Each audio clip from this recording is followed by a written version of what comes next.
नमस्कार. स्वागत आहे नवीन एका ब्लॉग मध्ये. आपण भरून आलो होतो गाडी.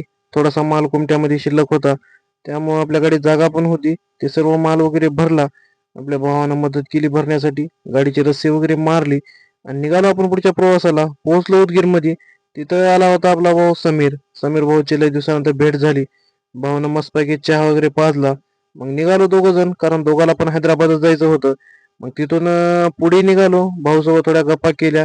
त्याला पण टायमिंगचा माल होता, त्यामुळे म्हणलं चल आता सणानं जायला लागते. भाऊ काय ठोकत निघाला होता हो. त्याची काय पिकअप आहे, आपली गाडी काय तेवढी पळत नाही म्हणा.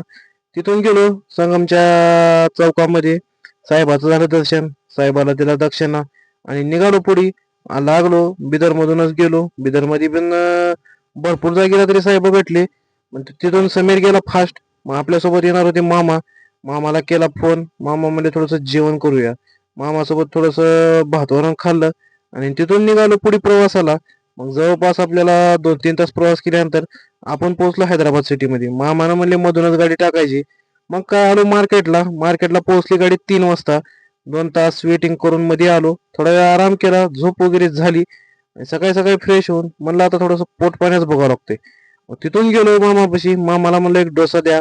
डोसा वगैरे खाल्ला, कारण साऊथ मध्ये आल्यावर कसं आहे, साऊथचं जेवण जेवावं लागते हो. तिथून आलो पुढे. चहा वगैरे घेतला. मग म्हणलं कसं आहे, आता डोकं चालायला मोकळं होते.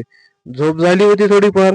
मग म्हणलं जाऊ मार्केटला बघावं. हे काय हे बिहारी हे आज काहीतरी गेम करत होते. मग म्हणलं चालू द्या. त्यांनीच आपले टमाटे घेतले होते भरपूर सारे. मार्केटला आलो. मार्केटमध्ये आवक खूप होती आज, उद्या सुट्टी असल्यामुळे. टमाट्याचे भाव काय 500-600 पासून 700-800 पर्यंत, 1000 पर्यंत होते. मला बघून क्वालिटीवर भाव होता. गाडी वगैरे भरली, कॅरेट वगैरे भरले. आपल्यासोबत भाऊ होता. मग भावाला घेऊन निघालो. भावानं काय लावली एक बार आउटर रिंग रोडला. त्या आउटर रिंग रोडला लागल्यानंतर तिथून पुढे आलो. मग म्हणला भाऊ आता थोडस नाश्ता पिष्टा करायला लागते. मग पुढे आलो. आपण लागलो पुणे हायवेला. हायवेला लागल्यानंतर मग म्हणला भाऊ थोडस इथं आलू गोंडा चांगला भेटते. म्हणलं काहीतरी गोंडा आहे. मग म्हणला घेतला. भावाची आजच ओळख झाली. एक नंबर भाऊ होता.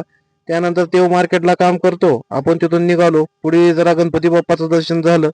किती मोठा गणपती आहे राव. इकडे लोकांना नाद वेगळा दिसतोय. खरंच देवबाप्पाचं दर्शन वगैरे घेतलं. तिथून पुढे आलो बिदर बायपासला. इथं जैराबादच्या पुढे या तलावाला भरपूर पाणी होतं आणि तिथंच लोक माशा पडत होते. इथं आलो बिदर बायपासला. तर बिदर बायपासला साहेबा दर्शन झालं. साहेब म्हणले हार्ड कॉपी ठेवावं लागती, त्यामुळे साहेबांनी घेतली 100. म्हणलं चला चलू द्या. तिथून आलो पुढे. मित्रांनो भेटू लवकरच नवीन एका ब्लॉग मध्ये. धन्यवाद.